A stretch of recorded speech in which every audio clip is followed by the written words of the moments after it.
provocar una inflamación de la vía aérea.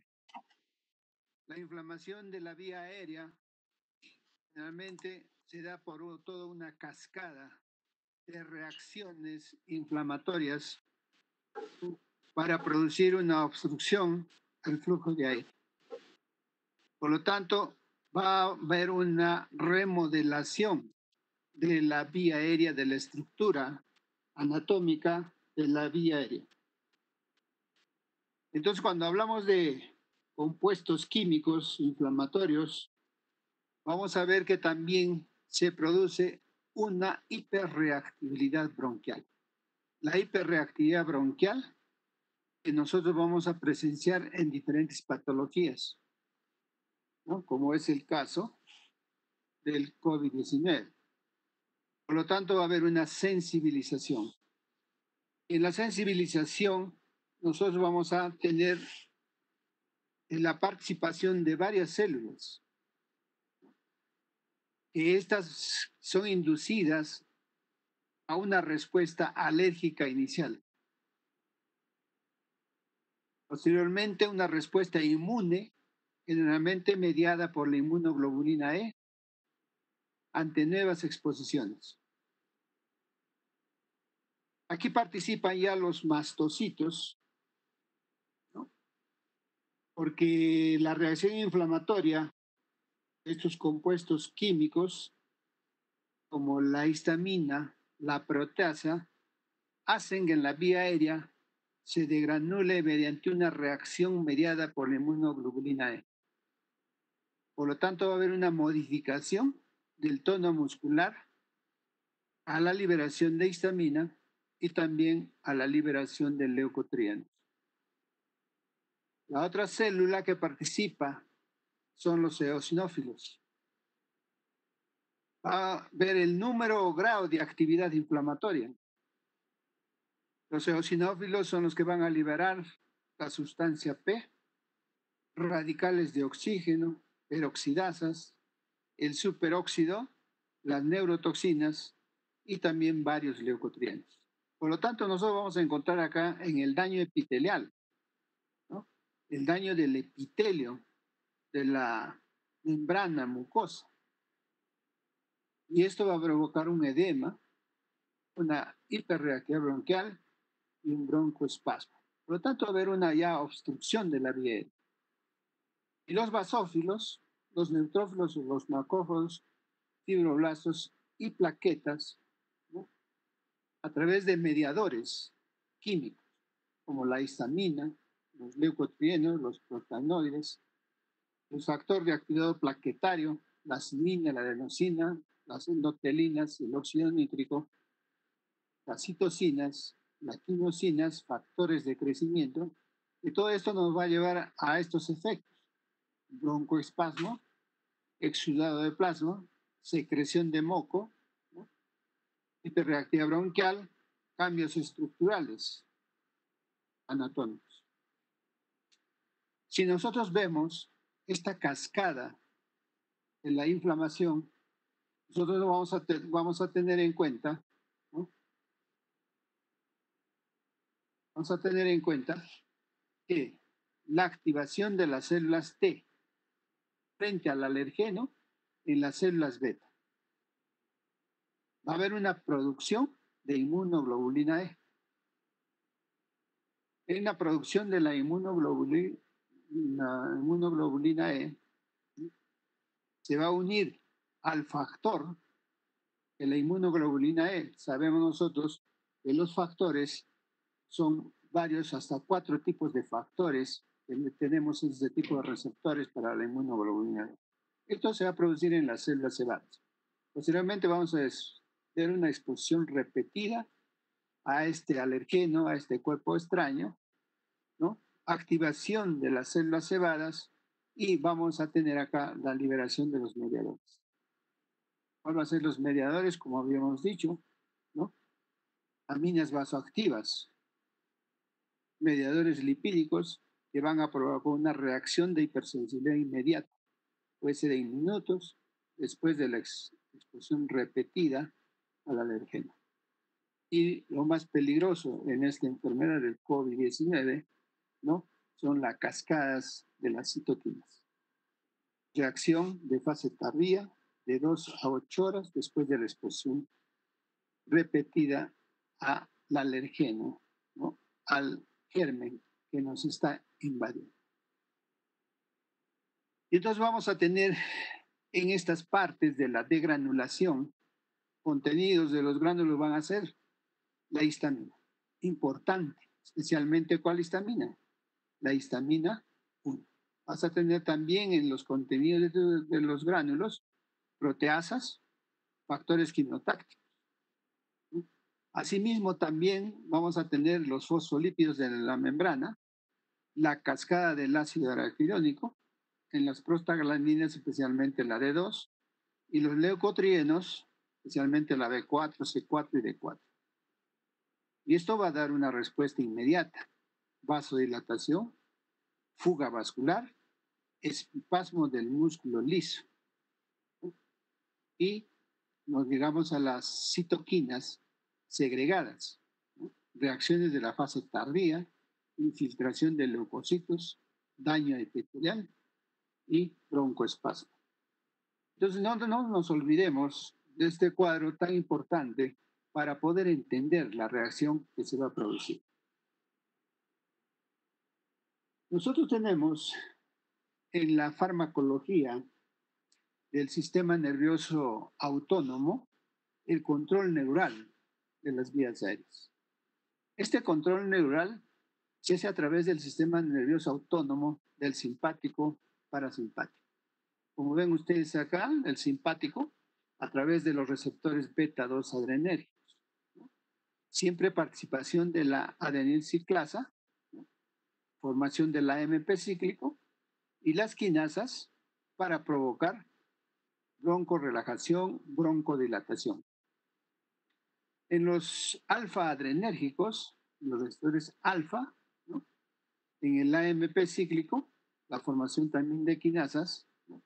Lo que va a mantener entre este equilibrio del alfa 1 y el alfa 2 un tono normal de la vía aérea.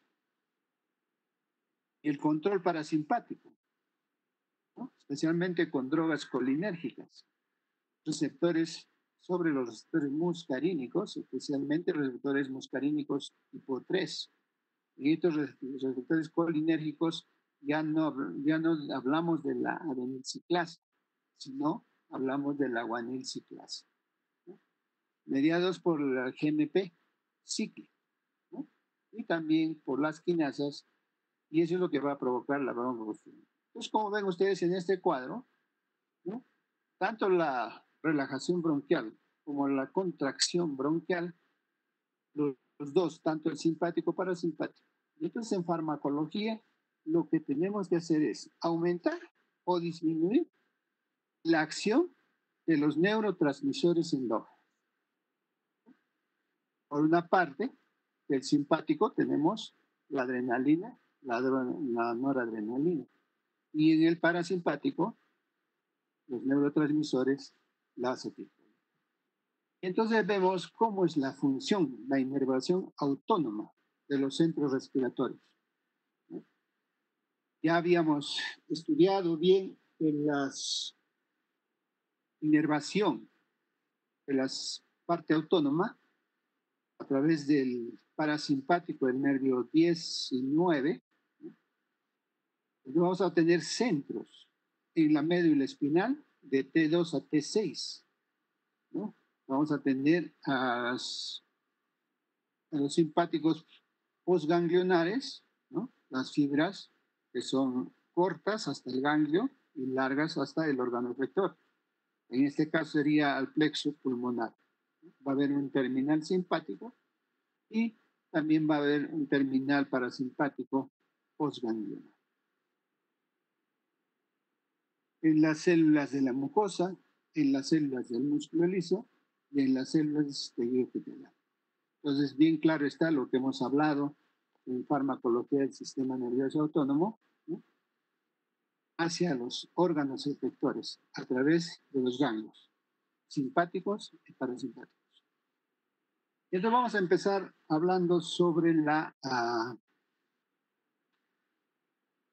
farmacología broncodilatadora.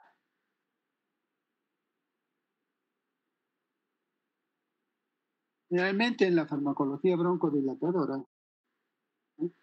Vamos a ver lo que es la dilatación en pacientes, por ejemplo, con hiperreactividad bronquial. Las enfermedades que más conocemos, el asma, la enfermedad pulmonar obstructiva, ¿no? En la que vamos a ver un broncoespasmo. Y entonces la farmacología para esto nos vamos a preguntar qué debemos hacer para romper el broncoespasmo. Los músculos lisos de la vía aérea es una célula mesenquimal para expresar una notable plasticidad fenotípica. La contracción y relajación están sometidas a una regulación oral y está modulada por un complejo de conjuntos, varios mecanismos diseñados para funcionar de manera integrada y contrabalanceada.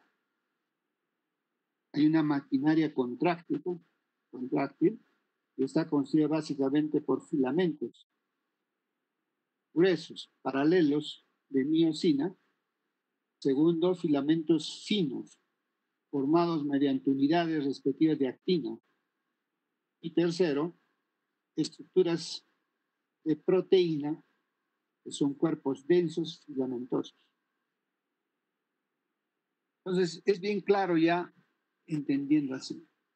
También en la clase teníamos que recordar las principales vías de relajación del músculo liso de la vía aérea.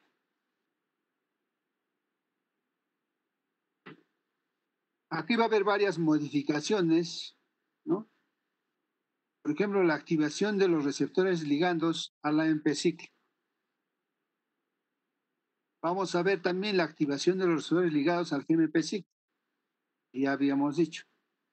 Y también vamos a ver la inhibición de las fosfodiesterases. También vamos a ver la modulación de los canales iónicos, ¿no?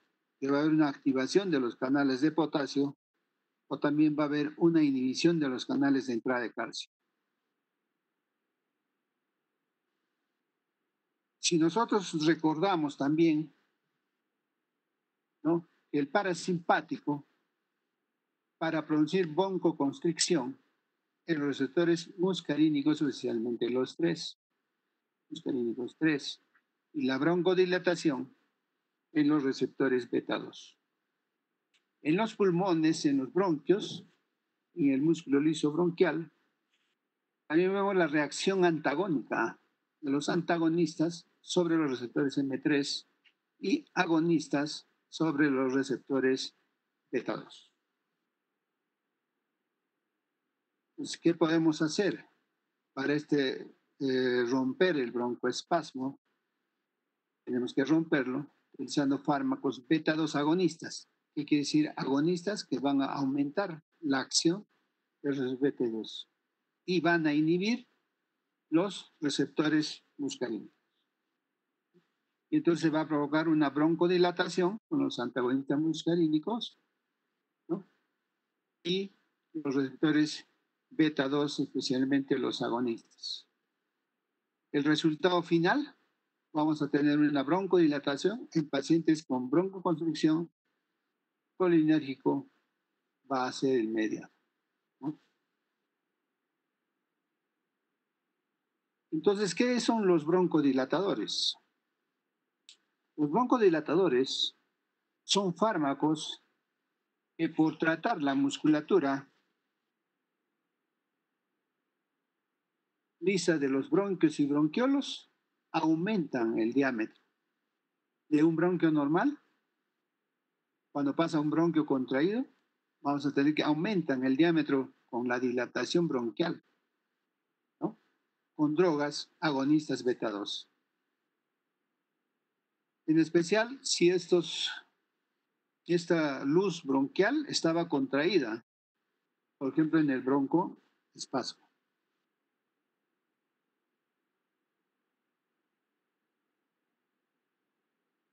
Entonces, bueno, nosotros vamos a ver que estos fármacos broncodilatadores van a causar corrección inmediata de la obstrucción de la vía respiratoria de los pacientes con patología bronquial, asmáticos, enfermedad pulmonar obstructiva crónica y todos los causantes de que haya este tipo de obstrucción. Los agonistas beta 2 adrenérgicos, ¿no? Vamos a clasificar de acción corta el salbutamol o albuterol, la terbutalina, la ritodina, el fenoterol. De acción corta decimos porque su duración más o menos va de 3 a 6 horas. Y los de acción prolongada, el salmeterol, formoterol, que va a haber una duración mayor a 12 horas.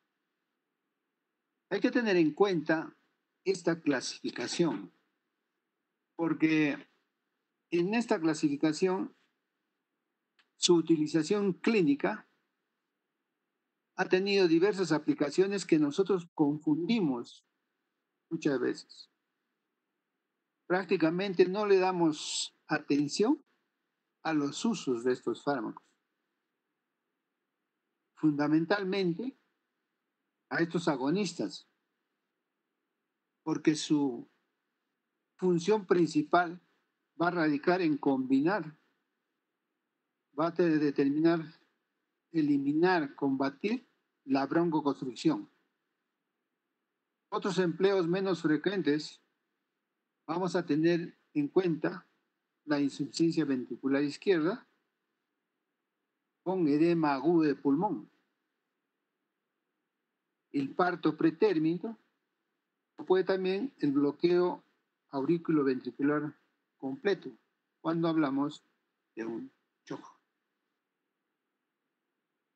Otro tipo de broncodilatadores tenemos que vamos a ver más adelante, los antimuscarínicos o anticolinérgicos. Los de acción corta, el hipatropio principalmente, y la acción prolongada del tiotropio. Por último, en esta clasificación, las metilsantinas, que son musculotrópicos, ¿no? A base de la teína, la cafeína, la teobromina, que es la teofilina anhidra y la teofilina etilendianina. Como ven al costado, si nosotros usamos broncodilatadores en la acción estimulación del simpática, ¿no? En la norepinefrina, que son beta 2, las proteínas G estimulatoria, la adenosiclasa, va a haber una fosforilación en los canales de potasio. Por lo tanto, vamos a tener como respuesta la broncodilatación y también vamos a ver la vasodilatación. Si nosotros vemos una broncodilatación, vasodilatación, va a haber mayor circulación sanguínea con nutrientes que necesitan las células, como es uno de ellos en la oxigenación, ¿no? En el lado parasimpático, la acetilcolina en los receptores M3, proteína GQ, principalmente en la acción del calcio, la fosfolipasa C, lo que va a provocar una broncoconstricción, aumento de la secreción, pero esto es balanceado, ¿no? Y en la respuesta, va a haber una estimulación somática a nivel pulmonar a través de los nervios frénicos, ¿no? Va a haber contracción porque hay estimulación del diafragma, ¿no? Y los músculos intercostales. Si nosotros tenemos en cuenta, ¿no?, estos agonistas beta 2 simpático-miméticos, ¿no?, estos fármacos agonistas, se combinan con los receptores beta, estimulando su función de la misma manera que lo haría la adrenalina. Aquí me estoy refiriendo a que vamos a aumentar la acción de la adrenalina, la noradrenalina, que son sus ligandos naturales. Por tanto, van a producir efectos semejantes a los que producen estas dos sustancias, pero tiene que combinarse con sus receptores. Dichos efectos están mediados, como ustedes recordarán, ¿no?, por la estimulación de la enzima adenilciclasa por parte de la proteína G del receptor. Esto va a inducir a un gran aumento de la síntesis de AMP ciclo. Este, a su vez, va a activar distintas enzimas, fosforilasas entre ellas, y sobre todo la fosfosinasa A, como ya habíamos visto. Esta fosfosinasa A, que induciría a la fosforilación de diversos canales de calcio, también esta fósforo va a inducir a los canales de sodio, que vamos a ver que se abren y levantan la disponibilidad de calcio y también la apertura de los canales de potasio. Porque cuando hablamos de broncodilatación, vemos estos mismos ejemplos, ¿no? Ya habíamos visto en la farmacología del sistema nervioso autónomo estos efectos. Porque vamos a ver sobre qué tipo de célula va a estimularse. Y entonces así nosotros, entendiéndolo así, principalmente la farmacología del sistema nervioso autónomo y su fisiología, vamos a poder, depende del sitio de acción, la clasificación según su estructura química y su mecanismo de acción. Según su estructura química, fármacos selectivos beta-2, terbutalina, menoterol, orsiprenolina, carboterol, prosaterol. Y los fármacos no selectivos, beta-1, beta-2, que son la adrenalina, la isoprenalina y la efedrina. Entonces, esta acción que nosotros hemos mencionado en el cuadro, ¿no?, es esta fosforilación de enzimas y las respuestas en este tipo de clasificación que nosotros hacemos. Entonces, el mecanismo de acción y la activación de los receptores beta-2 por su agonista selectivo, el mecanismo es por provocar la respuesta de la musculatura lisa de la vía aérea. Vemos nosotros que el receptor beta-2 va a estar acoplado a la proteína GS, que es reguladora. Esta proteína G estimuladora es fijadora de nucleótidos y con actividad GTPase. Al hablar de GTPase, hablamos de energía. Y va a constituir tres subunidades, alfa, beta y gamma. Cuando nosotros vemos la estructura molecular en reposo, la subunidad alfa está ligada a la guanildifosfato y asociada con beta y gamma. Cuando tiene lugar la formación del complejo agonista con su receptor, aquí sí vemos en la gráfica, se estimula el recambio de guanosina difosfato a guanosina trifosfato. Y son liberadas las subunidades alfa para fijarse a la adenisiclasa. Al fijarse a la adenisiclasa, la va a estimular. Esta adenisiclasa, que está activada, va a catalizar el ATP a través de la adenisiclasa para formar el AMP ciclo. Y esta a su vez activa una proteína sinasa A y esta va a fosforilar una serie de sustratos que determinará la relajación a través de diversas vías. Y entonces vamos a ver que además esta fosfosinasa A va a inducir a que diversos genes, al fosforilar la proteína de unión, los elementos de respuesta, ¿no?, que actúan como factor de transcripción, que es el elemento de respuesta del AMP cíclico, esta proteína de unión y la modulación. Y entonces este mecanismo, estamos hablando de traducción molecular, estamos hablando de señales comprometidas en el mecanismo de relajación muscular lisa, inducido por la beta-2 adrenérgicos, ¿no? Un ejemplo es desde el salbutamol. Entonces va a producir broncodilatación simplemente por aumento de los niveles de AMP cíclico. Entonces estamos aumentando, generando más acción del AMP cíclico, ¿no? El cierre de los canales de calcio, por lo tanto una disminución de la disponibilidad del calcio, ¿no? Es imprescindible para la contracción muscular. Conclusión, broncodilatación.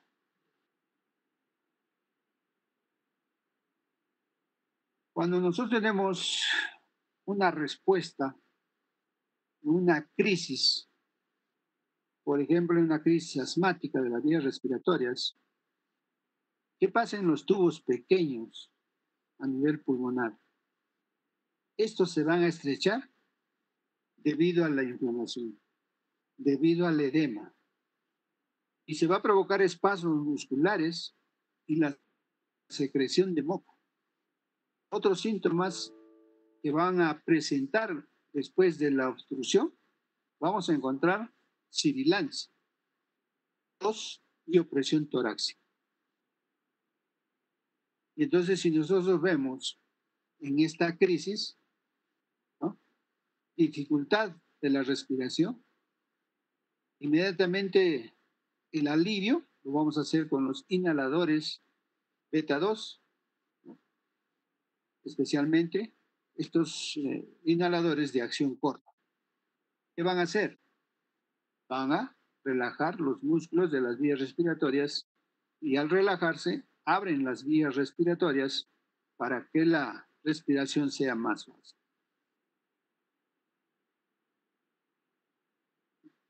Entonces tenemos en los beta-2 adrenérgicos, ¿no?, inician su acción a los 5 minutos. En algunas literaturas hablan de 3 minutos y la máxima va a ser a los 3 minutos. Y el efecto va a durar hasta 6 horas. Si comprendemos y educamos nosotros a la población a utilizar los receptores beta adrenérgicos media corta, es justamente por a enseñarles la fisiología, anatomía de su tracto respiratorio. Incluso yo he visto personal, estudiantes de medicina o médicos, al utilizar el salbutamol, piensan que inmediatamente va a ser inicio de acción al minuto, a los 2 minutos. Tiene que esperar un tiempo prudencial para que ocupe los receptores y empiece a hacer su acción. Entonces tenemos el salbutamol. Su presentación son inhaladores, 200 dosis de 100 microgramos. Cada push que nosotros le damos a estos inhaladores, con una solución para nebulización de 1 ml, más o menos de 5 miligramos. Tenemos jarabes de 2 miligramos en 5 ml, el frasco de 170 ml, y también tenemos en tabletas de 4 miligramos. La dosis en el adulto, cuando utilizamos el inhalador, 1, 2 plus o puff cada 2 a 6 horas en 24 horas. Estamos hablando de 100 microgramos. Ojo, cuidado con la automedicación, ¿no? A veces el sistema nervioso no juega sucio. El paciente, saben que al activar los receptores autónomos adrenérgicos, justamente se inicia desesperación, miedo, temor. Y algunas personas no se les explica bien, dan 3, 4 push, se sobredosifica y vamos a ver también los efectos adversos. En niños, 0,1 miligramos por kilo, dosis de 2 a 4 veces al día. Aquí vamos a hablar de nebulización, de 2,5 a 5 miligramos cada 6 horas. Pero la nebulización tiene que ser una nebulización, como vemos en la figura de arriba, o una máscara con reservorio, ¿no? Máscara con reservorio, hermético. No dejar escapar el vapor en la nebulización. Una de las indicaciones es el asma bronquial. ¿Qué precauciones debemos tener con este fármaco? Si nosotros tenemos hiperacción o aumento de la acción sobre los receptores beta, vamos a tener muy en cuenta el hiperturismo. Vamos a tener en cuenta las cardiopatías coronarias. Justamente por este efecto beta 2 se provoca las cascadas tiroideas y en la cardiopatía coronaria vamos a tener una excitación de esta circulación coronaria, por lo tanto vamos a producirlo probablemente en arritmias o también dolor precordial. ¿Cuáles son las reacciones adversas medicamentosas? Cuando nosotros utilizamos bien el salbutamol, cuando nosotros educamos bien a nuestro paciente, casi no vamos a tener. Es raro en la inhalatoria. En la forma oral, ¿no? En adultos mayores, ¿por qué? Porque el adulto mayor, estoy hablando ya por encima de los 60, 65 años, no entiende bien, ¿no? Y dar estos flush, ¿no? Vamos a ver en la inhalación que va a tener problemas. Como hemos dicho, a nivel cardiovascular, va a tener la taquicardia, efectos beta. En el medio interno, ustedes ya saben por la fisiología, hipocalemia. Y a nivel gastrointestinal, serostomía, ¿no? A partir de la boca también decoloración de los dientes, es poco, es raro. Vamos a tener también interacciones con otros fármacos. Va a aumentar el efecto terapéutico con hipertrofia, va con un antihipertensivo, el nifedipina. Asimismo, también va a aumentar la toxicidad si nosotros utilizamos agregado a otros simpáticos miméticos, como las anfetaminas, la dopamina, la dobutamina. Y también cuando nosotros utilizamos anestésicos inhalatorios, como el enflurano. Mucho cuidado en las pacientes con cardiopatías, con arritmias cardíacas, utilizar el salbutamol en nebulización para supuestamente, entre comillas, corregir, ¿no? la bronconstricción, provocar broncodilatación. No tiene una acción, muy por el contrario, en la anestesia vamos a deprimir mucho más la función respiratoria. También tenemos interacciones fármacos con alimentos, evitar o limitar la cafeína. Ustedes saben que la cafeína, vamos a ver más adelante, es un estimulador del sistema nervioso central. Y en medicina herbácea, evitar la efedra, la yohimbina principalmente, que son estimuladores. En conclusión, en las interacciones fármaco, evitar la estimulación del sistema nervioso central. Todo esto está controlado. El sistema nervioso simpático, controlado por el sistema nervioso central, órgano rector de la inhalación. podemos comparar las dosis y tiempos de acción de la beta-2 agonista señalados. Salbutamol, meterol, terbutalina. Pero generalmente nosotros utilizamos el salbutamol. La dosis por inhalación en microgramos, salbutamol es 100, meterol 50, terbutalina 250. El inicio de acción, los tres son de 3 a 5 minutos y un máximo en horas de 1 a 1.5 horas. El máximo, efecto máximo. No estoy hablando de la duración en horas hasta que se elimine el fármaco, que son de 3 a 6 horas. ¿No? Vemos el efecto máximo, después va cayendo a las 2 horas, 3 horas, ¿no? Que nuevamente nosotros tenemos que administrar el fármaco. Otros adrenérgicos de vida media corta, ¿sí? El inicio de acción a los 5 minutos, máximo a los 30, el efecto va a durar 6 horas. Acá tenemos la terbutalina, el fenoterol. La terbutalina de 0,5 a 1 miligramo, inhaladores de 100 microgramos, por inhalación, frasco por 10 ml.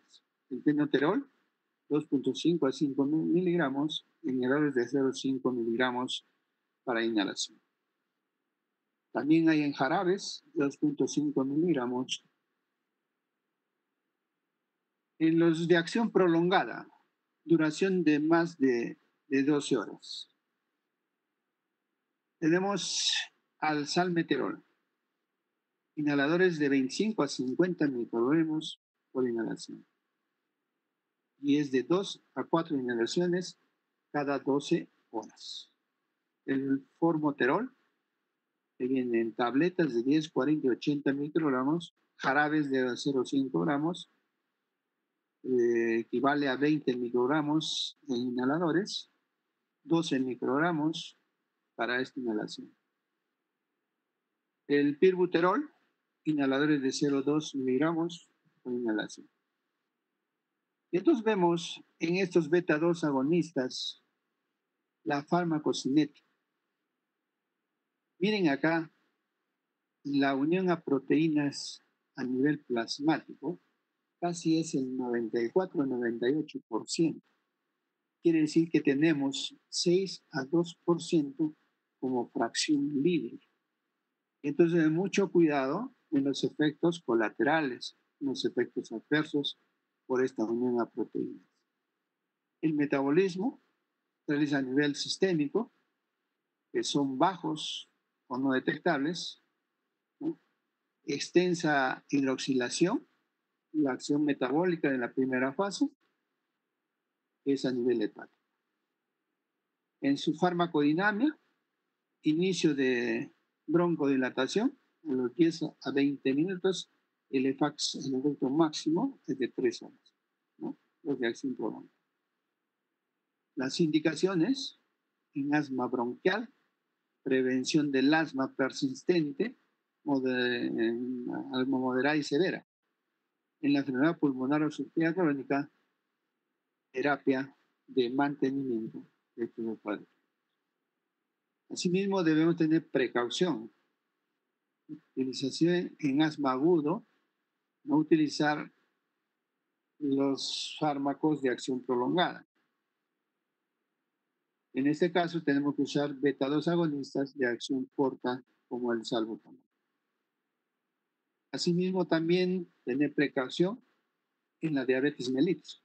Ustedes ya saben, la acción sobre el sistema endocrino, ¿no? Cómo se estimula la acción endocrina, ¿no? La hipertrofia benigna de próstata, tanto el sistema nervioso simpático parasimpático, en el hipotiroidismo, es dependiente de calcio, antecedentes de convulsiones, enfermedades coronarias e hipertensión arterial por estimulación y aumento de los efectos sobre estas patologías.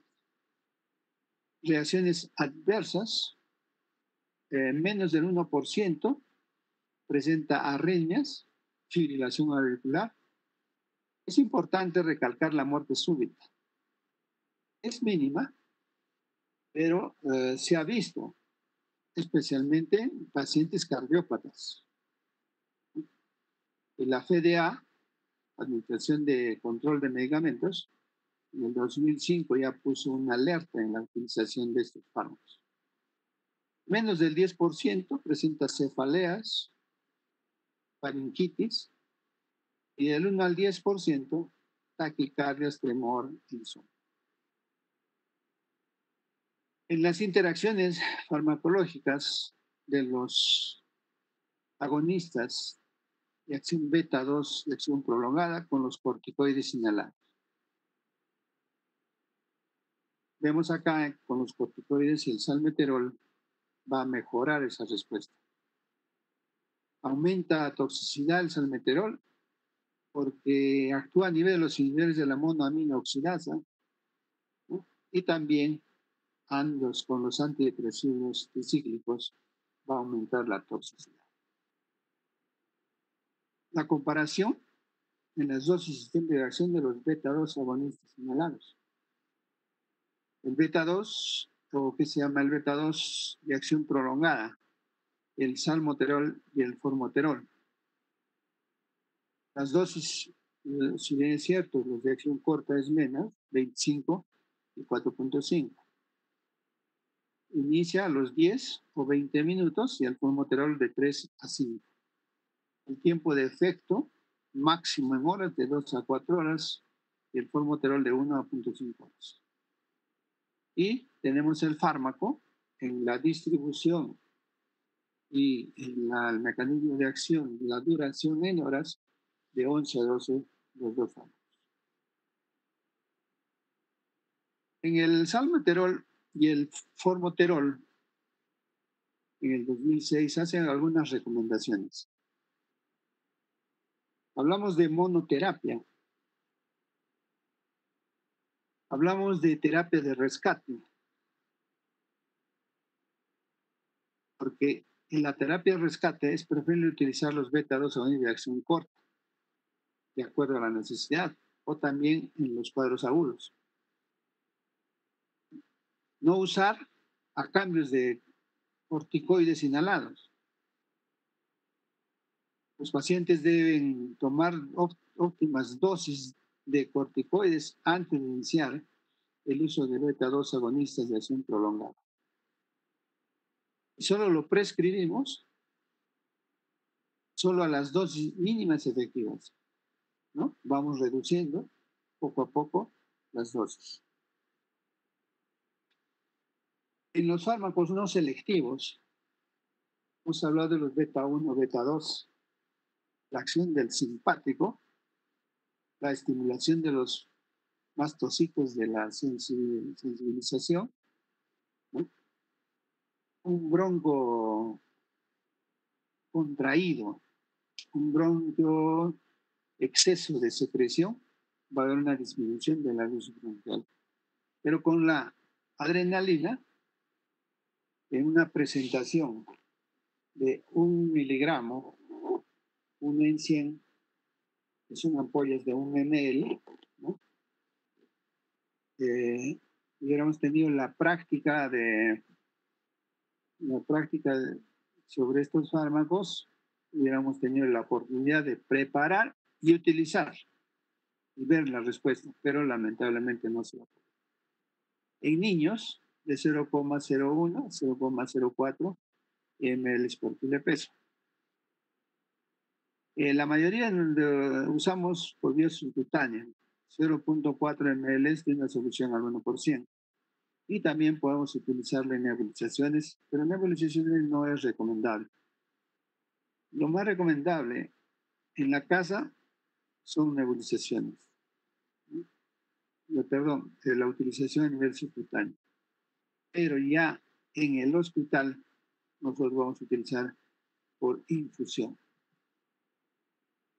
Los efectos adversos del lógico temblor muscular, también taquicardia, hipopotasemia, inquietud, ¿no? Estimulación del sistema nervioso autónomo, hipoxemia. Hemos visto efectos adversos de los fármacos, ¿no? la hipoxemia, porque va a haber una pérdida de la relación ventilación-perfusión. ¿No? Va a haber una pérdida de la vasoconstricción pulmonar por la hipoxia. Entonces, vemos también los efectos metabólicos. Incremento de los ácidos grasos, especialmente ácidos grasos libres, incremento de la insulina, incremento de la glucosa, incremento del piruvato, incremento del lactato. Entonces, miren todas las consecuencias y los efectos metabólicos, ¿no?, de estos fármacos. La adrenalina, estos efectos va a provocar arritmias cardíacas, especialmente la taquicardia. Ya habíamos visto también la angina de pecho en las coronarias. La terbutalina en el trabajo de parto lo va a suprimir. Vamos a ver ahora los broncodilatadores de los receptores colinérgicos. Hablamos de broncodilatación porque fisiológicamente la acetilcolina que produce broncoconstricción. Ya lo habíamos visto en la fisiología, ¿no?, tanto el control y regulación del sistema simpático y parasimpático a nivel pulmonar, específicamente a nivel bronquial. Entonces son fármacos anticolinérgicos, ¿no?, los antimuscarínicos. En el parasimpático, ¿no?, el bronquio contraído, el exceso de secreción, y va a haber la disminución de la luz bronquial, y esto se va a traducir en la sensación de falta de aire del paciente. El mediador inflamatorio, la célula, los mastocitos sensibilizados. Entonces aquí tenemos el bromuro de ipratropio, ¿no?, Atrovent, 0,02 miligramos, en pulverización. Va a ser más o menos 20 microgramos.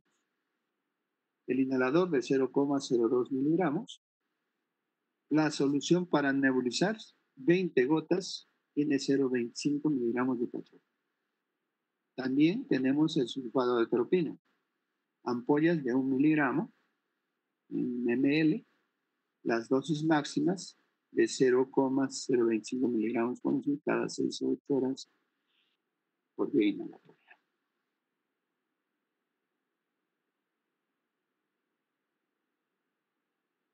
El efecto anticolinérgico, ¿no?, antagonista de los receptores muscarínicos bronquiales. El bloqueo de la acción de la acetilcolina a nivel de los receptores muscarínicos. Esto es lo que vamos a ver causa broncodilatación. Estamos hablando ya anticolina, antiacetilcolina. Y la reacción disminución de la secreción de la mucosa bronquial. La farmacocinética, su distribución, el 15%, ¿no?, de dosis, es la que va a llegar a la vía aérea. La farmacodinamia, inicio de la broncodilatación de 1 a 3 minutos, el efecto máximo de 1.5 a 2 horas y la duración de 4 a 6 horas.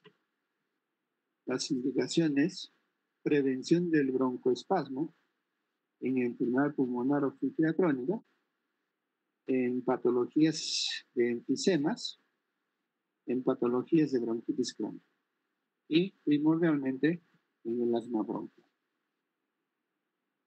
Este bromuro de ipratropio, contido por vía inhalatoria, debemos utilizar con precaución en pacientes con patologías de glaucoma de ángulo cerrado, en pacientes con hiperplasia benigna de próstata, por la misma función farmacológica del sistema nervioso autónomo,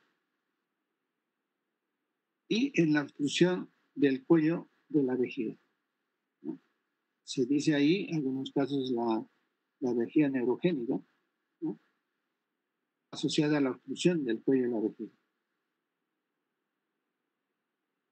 Estos fármacos, como hemos visto ya anteriormente, no está indicado para el tratamiento inicial del broncoespasmo. Reacciones adversas, la tos paroxística. En la boca vamos a tener serostomía, ¿no? Cerrada de la boca. ¿Cuál es su mecanismo de acción? Como nosotros vemos en el cuadro, son antagonistas, ¿sí?, competitivos de la unión de la acetilcolina a sus receptores colinérgicos muscarínicos. Los efectos de la acetilcolina en el aparato respiratorio no solo va a producir broncoconstricción, sino también aumenta la secreción bronquial. Estamos hablando acá broncodilatación y secreción mucosa traqueobronquial. Por lo tanto, tener muy en cuenta cuando hay la combinación de fármacos, un broncodilatador más otro fármaco, ¿no? Por ejemplo, con un antitusígeno. Si tú broncodilatas y frenas la tos, ¿no?, vas a bloquear prácticamente las secreciones bronquiales, se va a tapar, ¿no?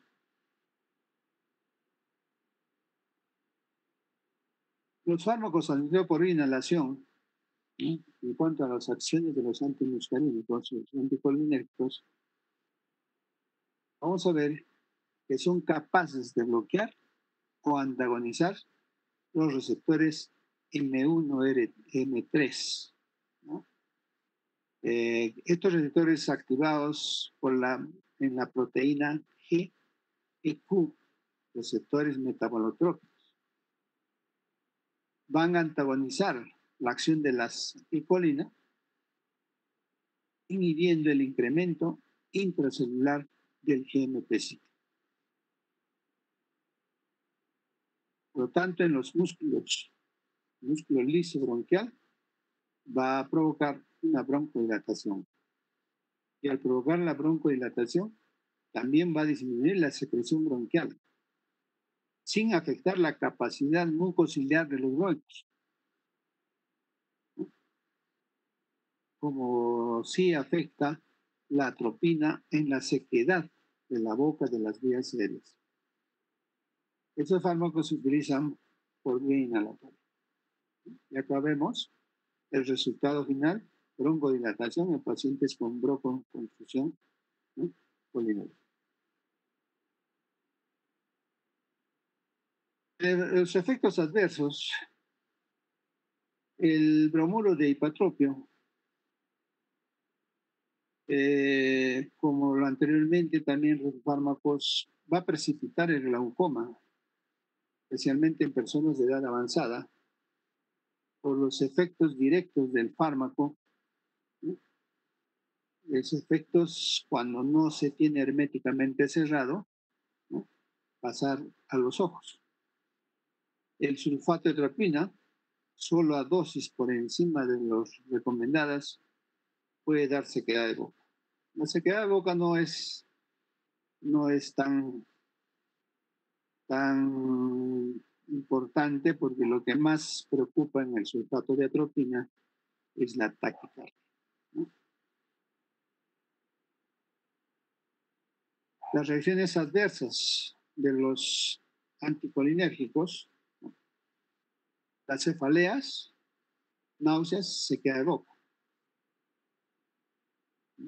La taquicardia y palpitaciones, trastornos de la acomodación visual, alteraciones de la motilidad gastrointestinal, la retención urinaria.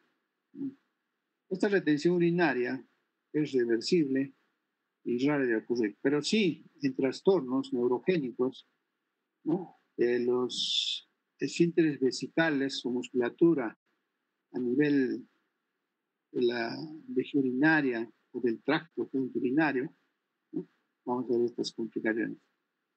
Las contraindicaciones, pacientes con hipersensibilidad, conocidos como derivados atropínicos o ingredientes que van a inactivar el medicamento.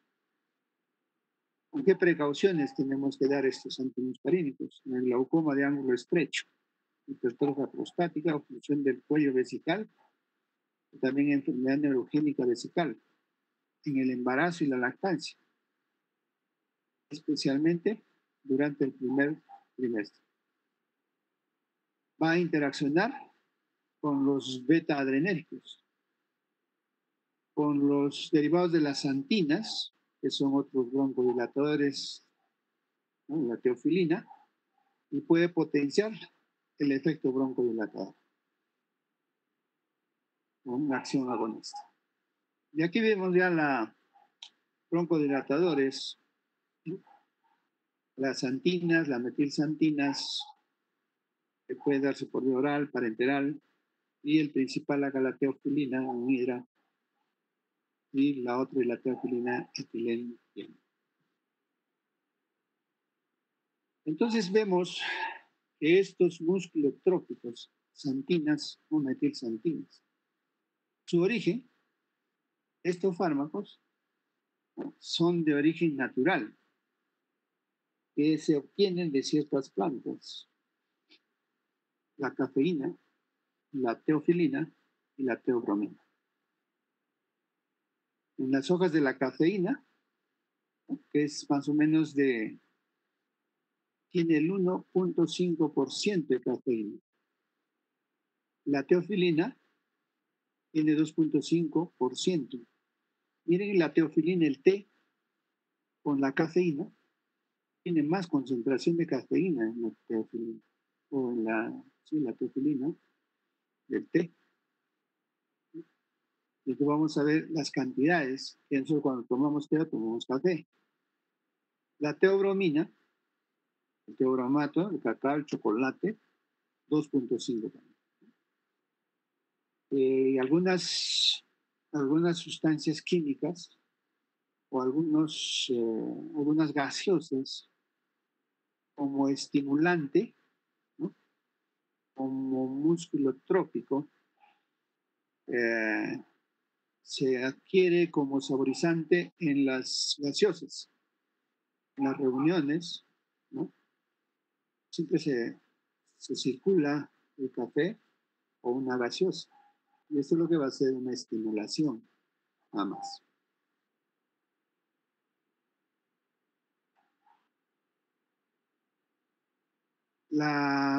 Los santinas, metilsantina, la teofilina,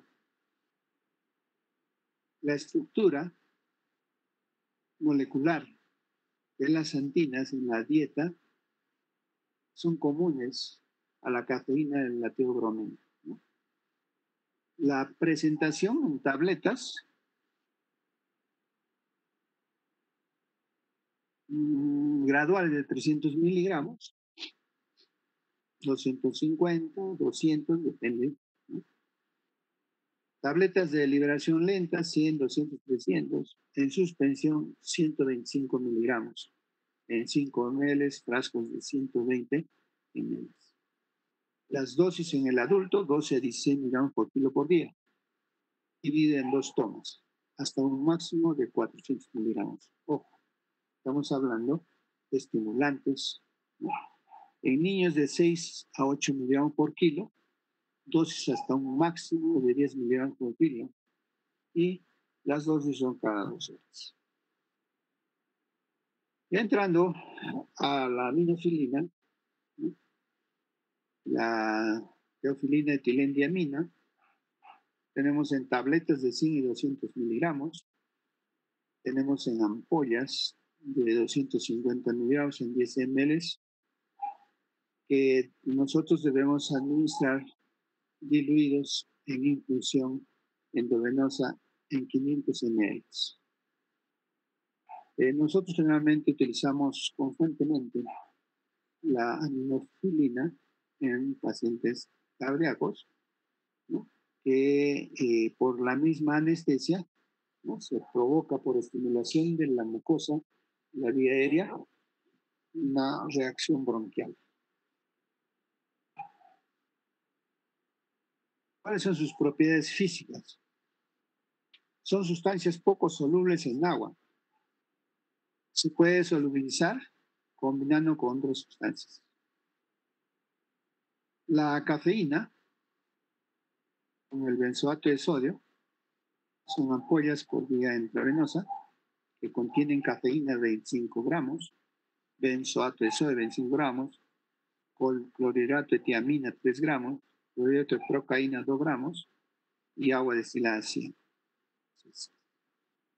Asimismo, la teofilina con la etilendiamina, ¿no? Este es la aminofilina en ampollas, uso intravenoso. Las tabletas son teofilinas puras.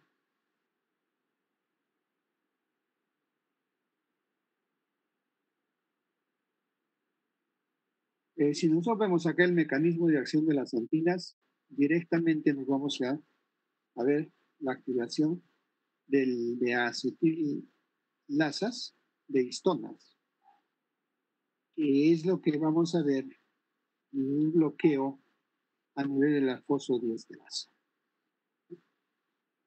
en el mecanismo de acción. Entonces vamos a tener que la teofilina va a aumentar el AMP cíclico. Se va a degradar en el 5-AMP por la fosfodiesterasa. Y la acción, inhibición de la fosfodiesterasa. Si yo inhibo la fosfodiesterasa, va a aumentar el AMP cíclico. Entonces necesitamos aumentar 20 veces, ¿no?, el efecto para inhibir. Entonces, este es un mecanismo de acción broncodilatador. También vamos a ver el bloqueo de los canales de calcio. No se va a contraer el músculo, ¿no?, produciendo relajación en el retículo sarcoplasma, en la reserva de calcio que nosotros tenemos dentro de las células, ¿no?, en estos retículos sarcoplasma. El bloqueo de la adenosina, que es un autacoide, produce broncoconstricción. Pero nosotros, si bloqueamos a esta adenosina, vamos a provocar broncodilatación. ¿Cuáles acciones farmacológicas vamos a tener de la cafeína? Sobre el sistema nervioso central va a haber una estimulación de la corteza, ¿no?, cerebral, del tronco encefálico, del bulbo raquídeo. Las acciones farmacológicas de la teofilina en el sistema nervioso central, vamos a ver que estimula con más intensidad que la cafeína, que puede llegar a provocar convulsiones. Por eso es importante que nosotros llevemos las dosis, lo que estamos recetando, o el control, monitoreo de la teofilina en sangre. Vamos a ver también que estimula ciertos centros del bulbo raquídeo. Entonces, en el centro respiratorio. En el centro respiratorio, el centro amnéstico, el centro neumotáxico, así como de la inspiración, de la expiración, en el dorsal o ventral, con dos objetivos. La teofilina va a mejorar la respiración, especialmente en recién nacidos, si no se usa cafeína intravenosa en el cordón umbilical. En el síndrome de apnea del sueño, apnea larga que descarga catecolaminas. Esto va a hacer que sean hipertensos. Por lo tanto, vamos a usar cafeína que estimule el centro respiratorio y también los periodos de apnea que no sean prolongados. El otro estímulo es el centro vasomotor y estimulación del vago. En el centro vasomotor, el control y la regulación del flujo sanguíneo. control y regulación del gasto cardíaco, control, regulación del volumen sistólico y también del vago sobre la acción respiratoria. En el corazón, como hemos dicho, aumenta la frecuencia cardíaca, la fuerza de contracción, el volumen minuto del gasto cardíaco, aumenta el inotropismo y aumenta el metabolismo de oxígeno.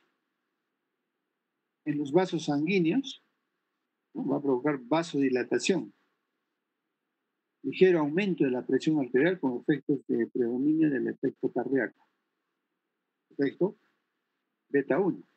Pero si se administra muy rápido, va a producir vasodilatación y probablemente con grave hipotensión arterial. El efecto, como dura de 2 a 3 minutos en un inicio, se puede corregir esta hipotensión, ¿no?, administrando fármacos estimuladores de los receptores alfa, pero viendo la dosis respuesta. Por eso nunca la aminofilina debe administrarse rápidamente en un embolo, sino en infusión. Infusión, ¿no?, con goteo o microgoteo.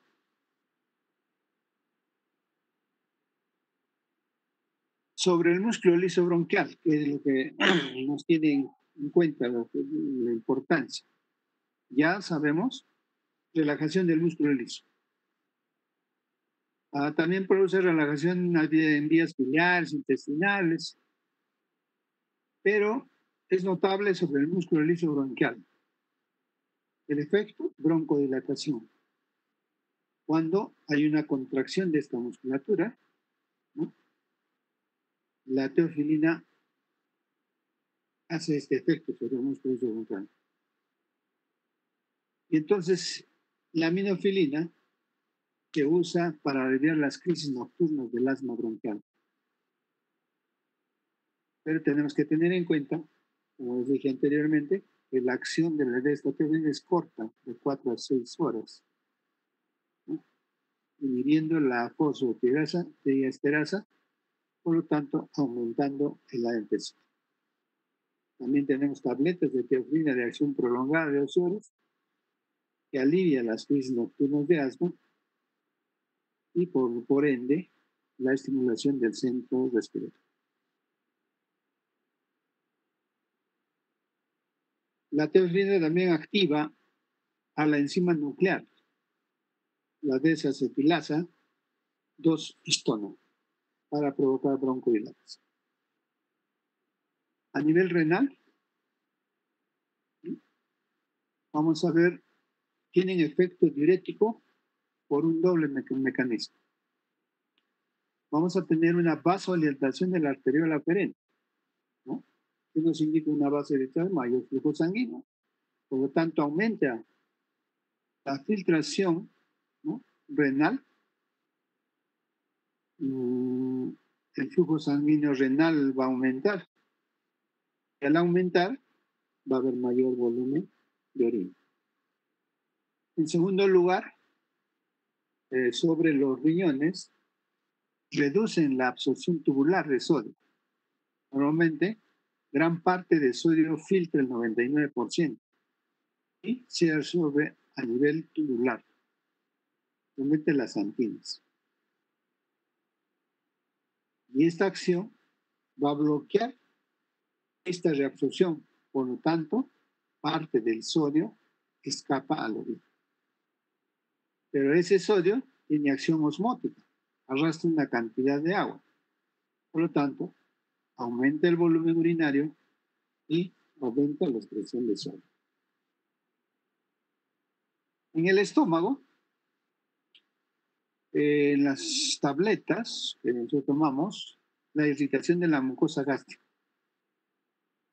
Si ustedes toman una taza de café, una taza de té, un chocolate, ¿qué va a haber? Aumento de la secreción de ácido ureico. En algunas personas que tienen gastritis, ¿no?, va a empeorar el cuadro de gastritis de los pacientes. Si nosotros hablamos de estimulantes sobre el músculo esquelético, el músculo estriado, la cafeína mejora el rendimiento muscular porque va a estimular la actividad física. Pero ese es un momento. La tolerancia, muchos de los efectos van disminuyendo cuando el tratamiento es continuo.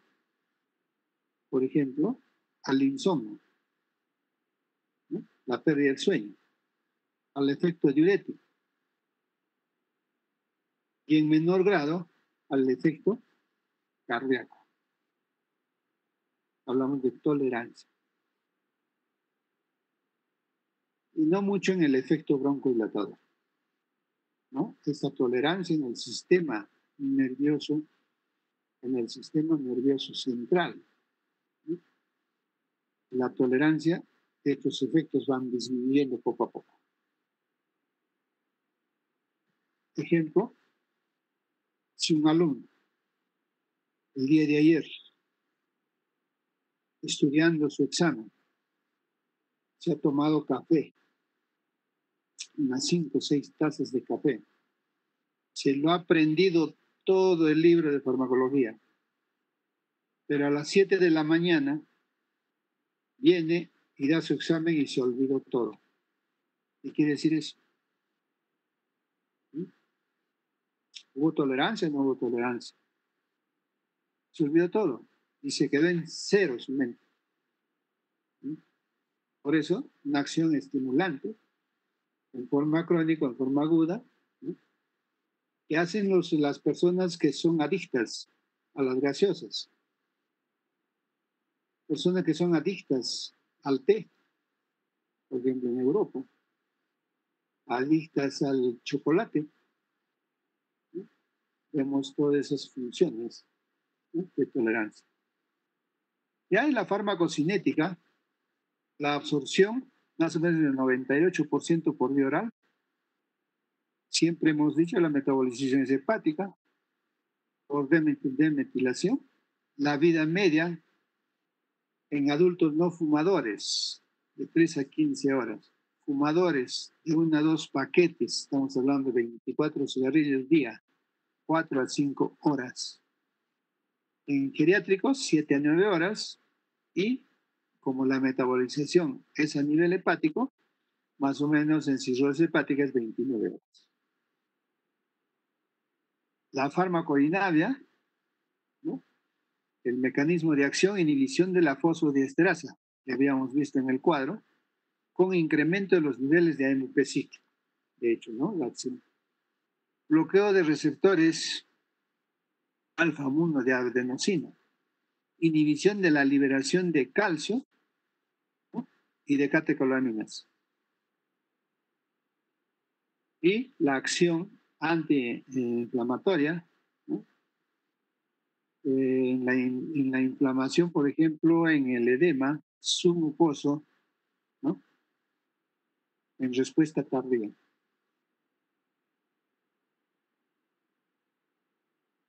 Indicaciones de los broncodilatadores, la teoculina principalmente. Prevención. Estamos hablando de prevención de broncoespasmo en EPOC, enfisema y bronquitis crónica.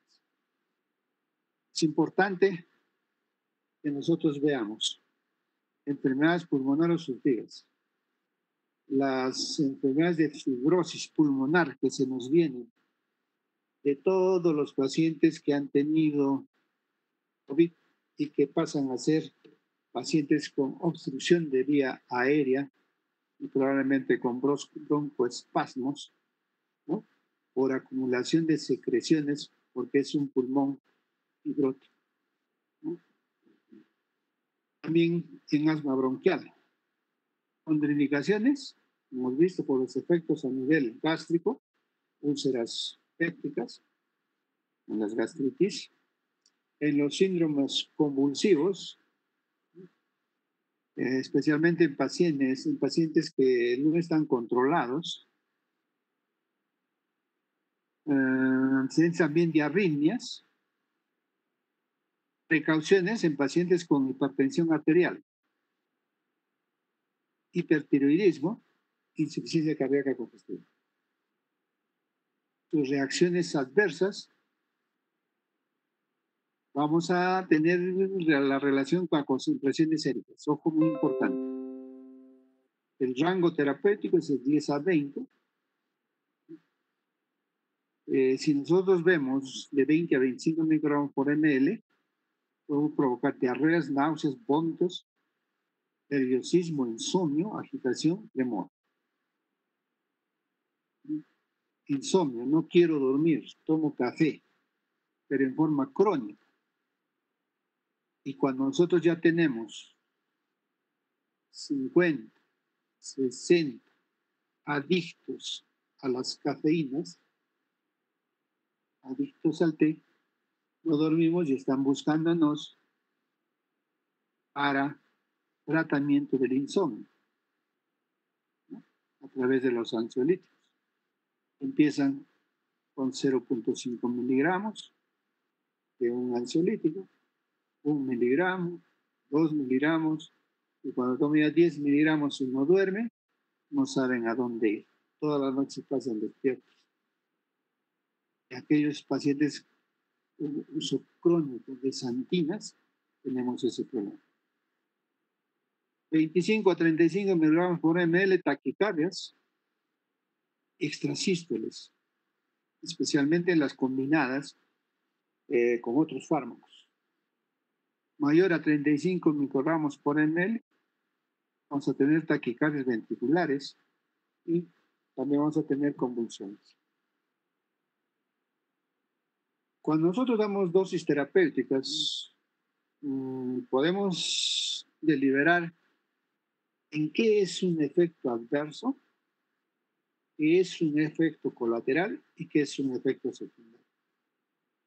Si damos dosis terapéuticas, efecto colateral, gastritis, náuseas, vómitos a nivel gástrico, insomnio a nivel sistema nervioso central, palpitaciones, taquicardia a nivel cardíaco y un ligero efecto diurético a nivel renal.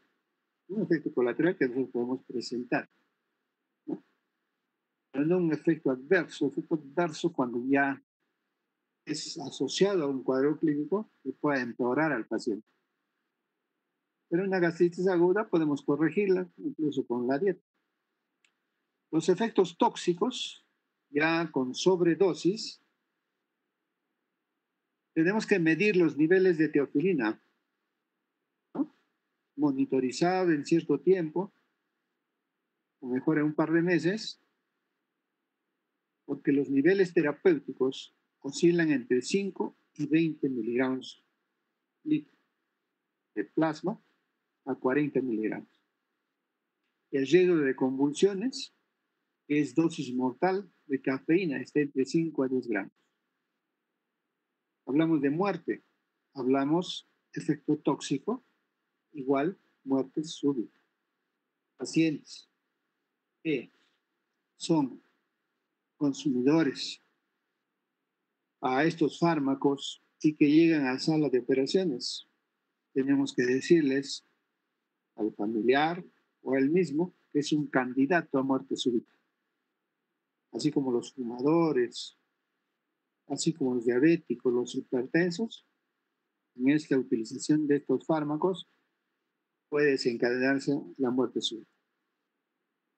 Y cuando nosotros hablamos de intoxicación, va el paciente a presentar excitación psicomotriz, insomnio, temblor, taquicardia, hipotensión.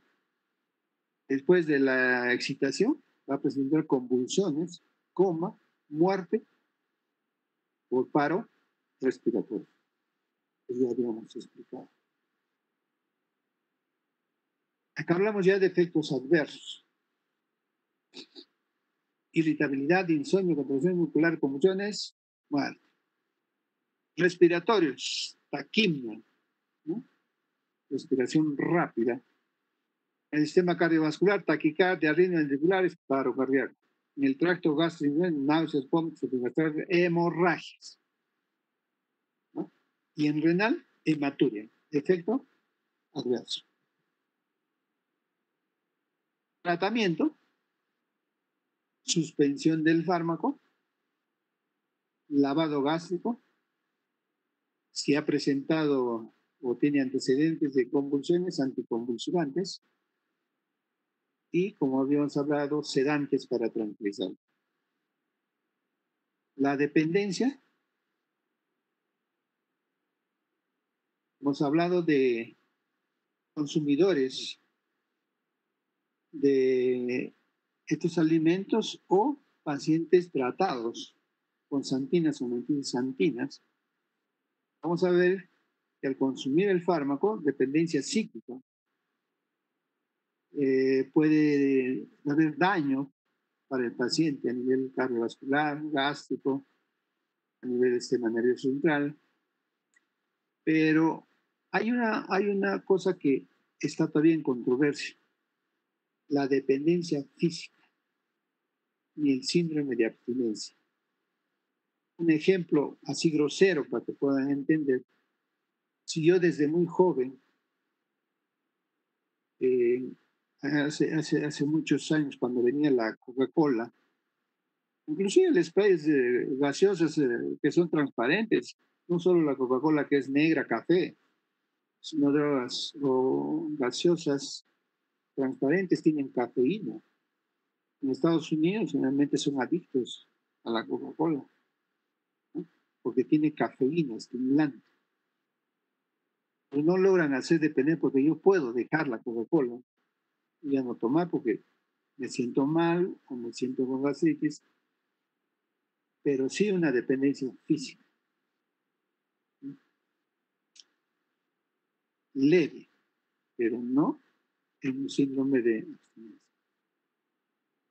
Las indicaciones en el asma bronquial, la teofilina.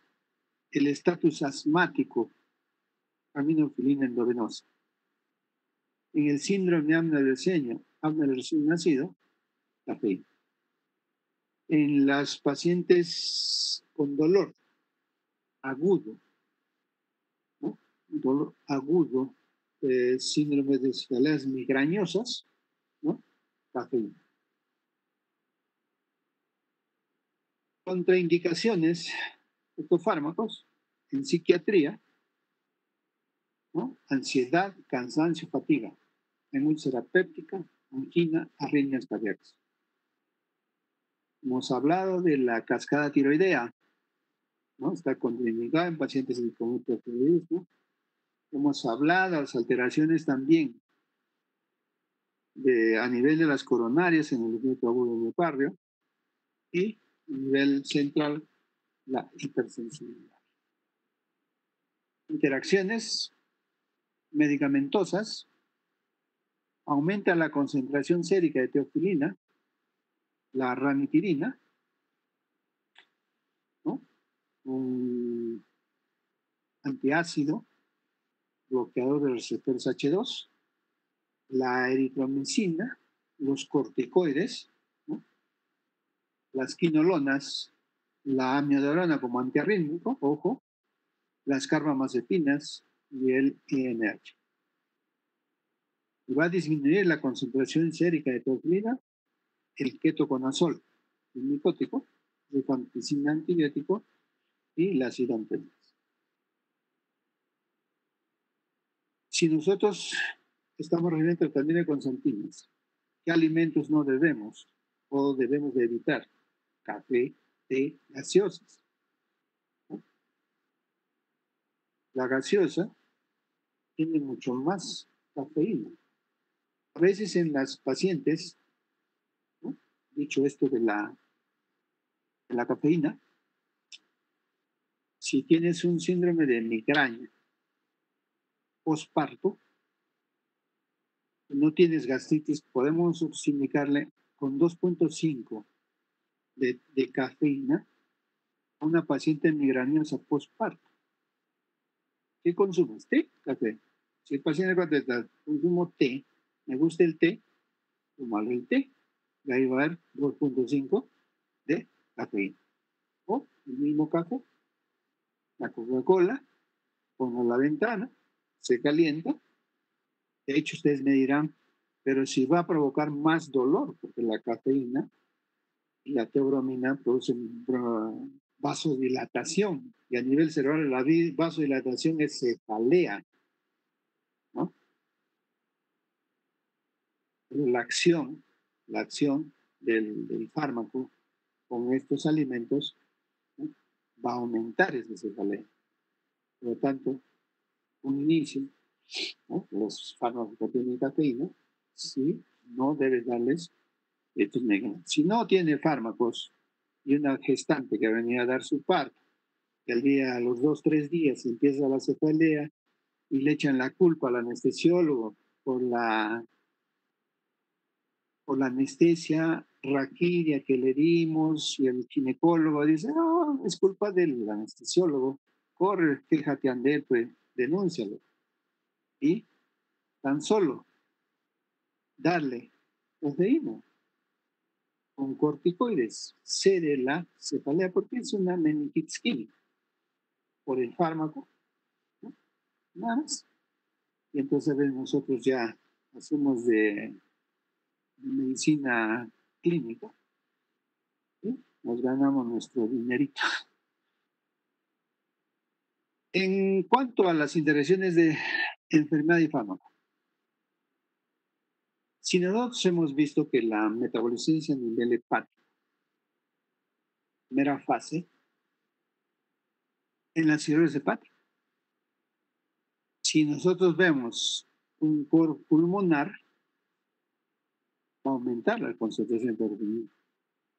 En la insuficiencia cardíaca, en las enfermedades virales, y vamos a hablar de esto en la práctica, ya nos toca el día viernes, espero que terminen todos, 5 minutitos nomás cada grupo, 10 minutos cada grupo.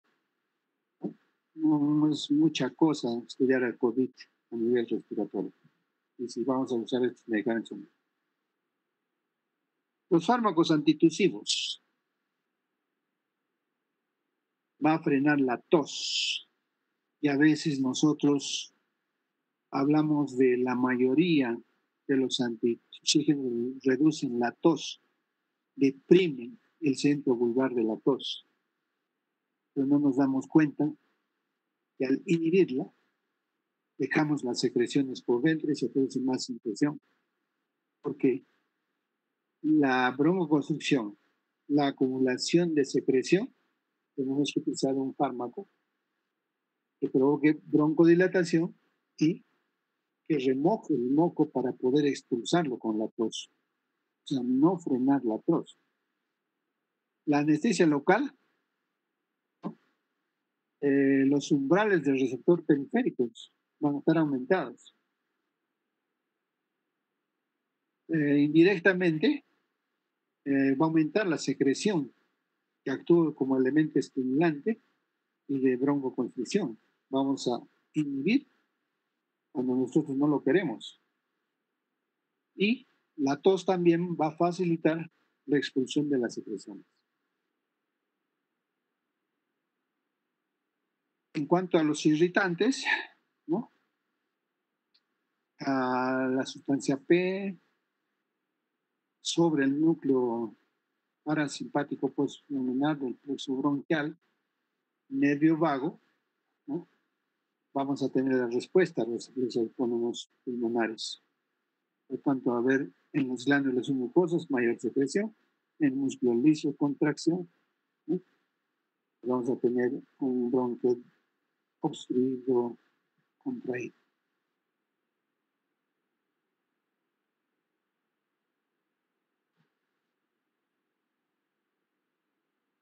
Si nosotros vemos acá cómo se inicia la tos, ¿no?, en la mucosa respiratoria, el centro neumotáxico y otros grupos neuronales dispersos en el encéfalo, ¿no? Este cuadro lo dejo para que lo vean, ¿no?, el proceso normal de la respiración, la acción de un estimulador de la tos, ¿no?, por lo tanto, la excitación en el tejido pulmonar, en el tejido bronquial, el pase por el vago hacia el bulbo raquídeo, el impulso del bulbo raquídeo en el sistema autonómico, ¿no? A nivel del nervio frénico, en el diafragma, para que se produzca la contracción.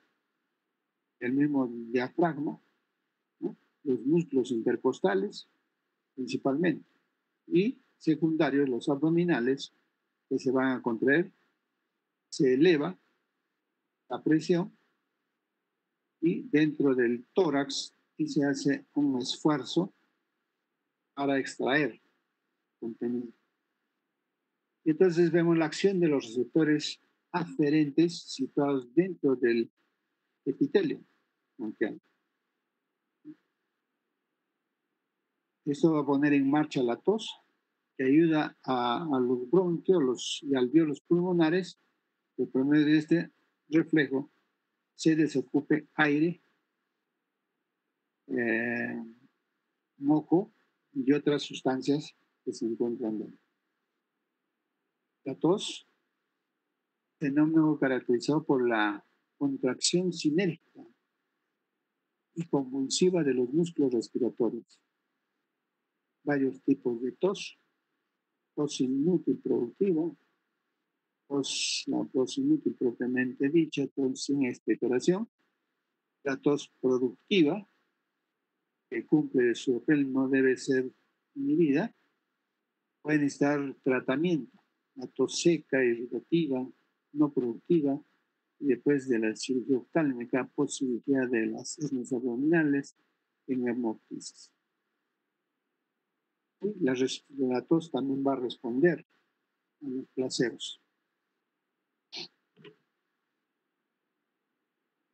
Y aquí vemos nosotros la fisiología recordando bien las fibras de estiramiento, los receptores irritativos y estas fibras musculares de estiramiento a través de los reflejos de Herring-Brown sobre los receptores, especialmente los respiratorios dorsales, que es el que va a dar la información y el resultado de la excitación de las fibras. La clasificación de los antitusivos, vamos a obtener derivados de los opiáceos, codeína, dextrometofano, noscapina. Hablar de opiáceos es hablar de receptores de humor, ¿no? Estos van a actuar sobre la rama aferente del reflejo de la tos. Anestésicos locales, la benzocaína, la lidocaína tópica, ¿no? Y la broncoconstricción. Lidocaína tópica, ¿no? Inhibición de los receptores nicotínicos para que no haya una respuesta muscular estriada, ¿no?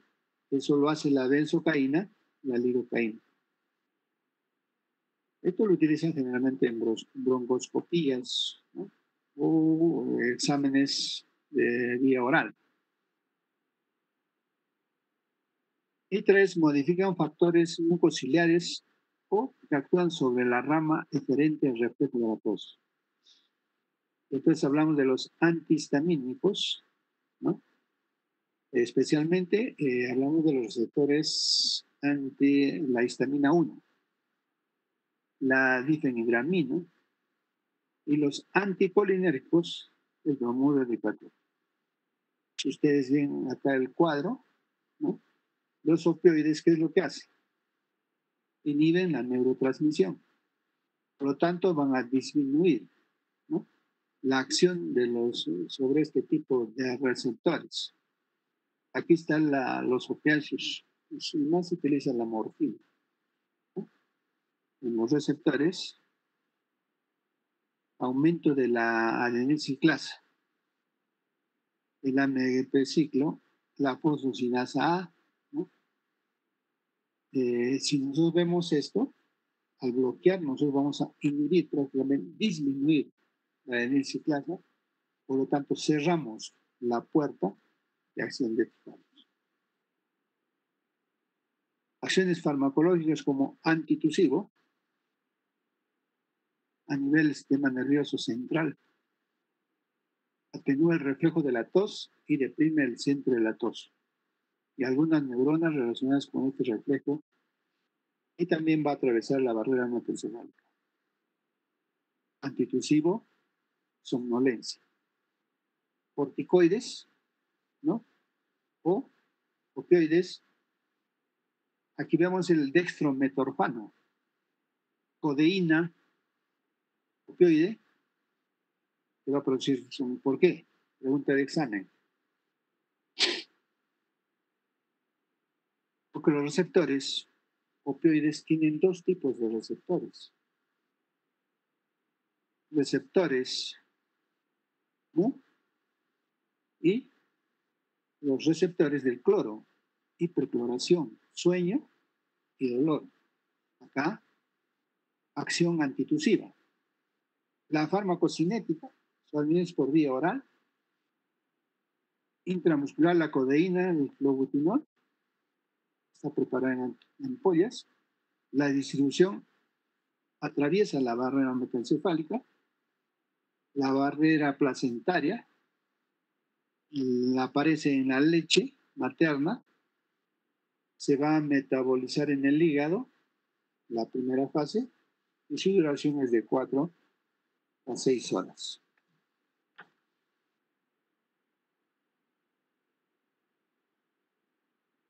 Los efectos adversos, somnolencia, gastritis, náuseas, vómitos. Las indicaciones, tratamientos de la tos.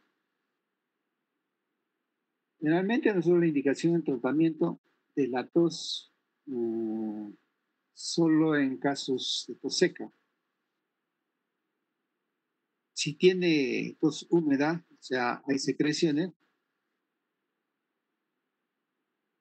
podemos combinar un antitusivo con expectorante, pero no es lo recomendable. Expectorante que va a frenar el antitusivo y se va a quedar la secreción. ¿Ah? Dosis máxima en adultos 120 miligramos por día, 6 a 12 años 60 miligramos por día, 2 a 6 años 30 miligramos por día. Las interacciones, ¿no? En inhibidores de la monoamina oxidasa, si nosotros vivimos, ¿qué va a pasar en el espacio de la sinapsis neural? Va a haber mayor cantidad de adrenérgicos, por lo tanto se va a presentar la crisis adrenérgica. Mareos, más adrenérgicos, hipertensión arterial, accidentes cerebrovasculares, psicosis, coma y la interacción con depresores. Los expectorantes, ¿no? Un esquema simplificado de la secreción de moco en las vías respiratorias por células caliciformes, las células mucosas de las glándulas submucosas, ¿no? La inervación procedente de diversos sistemas afecta principalmente a las glándulas mucosas. Entonces vamos a tener los liberadores desde una diversidad de células inflamatorias polimorfonucleares. Los mastocitos, macrófagos, linfocitos, que pueden afectar tanto a las células caliciformes como a las glándulas submucosas.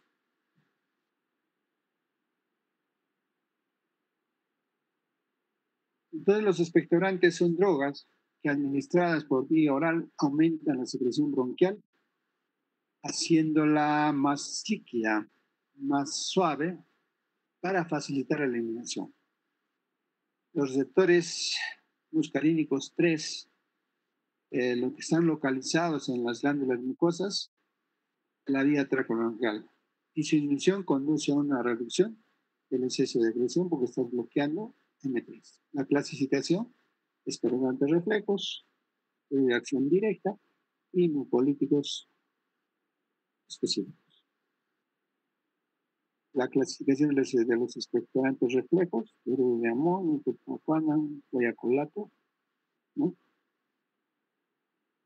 En los reflejos vamos a tener salinos, nauseativos del guayacol. La farmacocinética son anunciados por vía oral y parenteral, intravenoso, intramuscular. La metodología en el hígado siempre es en la primera fase, duración de 4 a 6 horas, y la combinación con antitusivos no es recomendada. Tratamiento de los procesos bronquiales, la toxicidad, vómitos, náuseas, el cloruro de amonio, acidosis en dosis elevadas, hipercamio, estupor, respiración de Kussmaul. Los expectorantes de acción directa, administrados por vía oral para entrar. Expectorantes de acción indirecta, por vía oral llega al estómago, tiene que evitar ligeramente las terminaciones nerviosas del lado. Los de acción directa, esencias de aceite, bálsamos y compuestos sintéticos. Mecanismos de acción de estos, ¿no? Los aceites esenciales, tienen acción directa sobre las células del tracto respiratorio, por lo tanto también su eliminación, ¿no?, por esta vía. Bromexina, la toxicidad, los aceites esenciales pues, elevados provocan náuseas, vómitos, diarreas, albuminuria, hematúria, expresión de líquidos. La bromexina puede producir ardor gástrico con náuseas, mareos. Expectorantes fluidificantes, ¿no?, los yioduros, el guayacolato, ¿no?, y por último la farmacología de los mucolíticos, ¿no? Mucolíticos en bronquiectasias, fabrica gran cantidad de secreción de algunas densas, aumenta la cantidad de expectorantes de secreción bronquial, facilita su expulsión y va directamente a la secreción ya formada. Clasificación de los mucolíticos: N-acetilcisteína, la bromexina, amproxol en los azufrados. Las farmacocinéticas pueden ser de por vía oral, inhalatoria en nebulización, en traqueostomías. Los efectos adversos son pocos por hipersensibilidad, en especial de la acetilcisteína. Indicación de procesos crónicos, secreciones densas, bronquitas, bronquitis crónicas. Mecanismo de acción, ¿no? El oxapol, sustancia tensoactiva, permite que entre gotitas de agua que desalojen la secreción. La acetilcisteína produce liquefacción porque rompe los enlaces de suero. Es importante ver los enlaces de sulfuro de tu fármaco. La acetilcisteína puede provocar estomatitis, diarreas, pacientes hemáticos pueden producir broncoespasmo. Las presentaciones comerciales, ¿no? Entonces, las combinaciones que podemos ver en Montesivir y multitud de circunstancias. Medicamentos para la tos y el resfrío son los más importantes. Ventas mundiales de medicamentos, las categorías más importantes. Y vemos acá nosotros, si el expectorante más antitusivo frenas la tos y el expectorante, ¿no?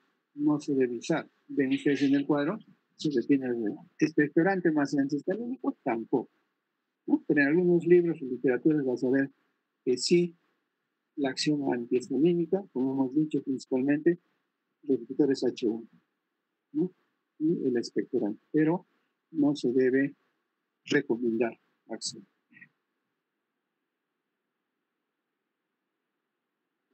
¿Alguna pregunta?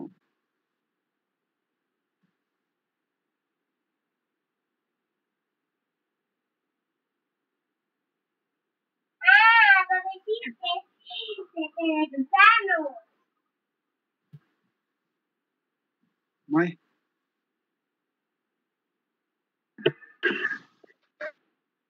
No, doctor.